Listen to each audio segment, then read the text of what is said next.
తీసుకున్నావు కదా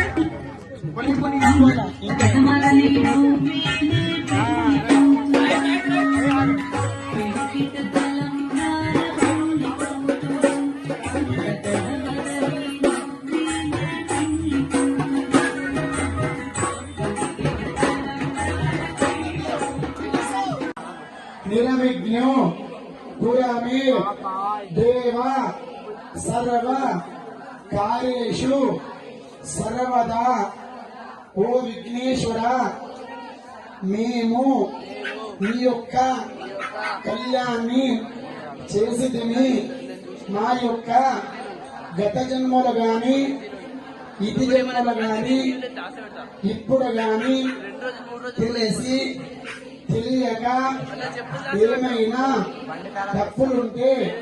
నీ యొక్క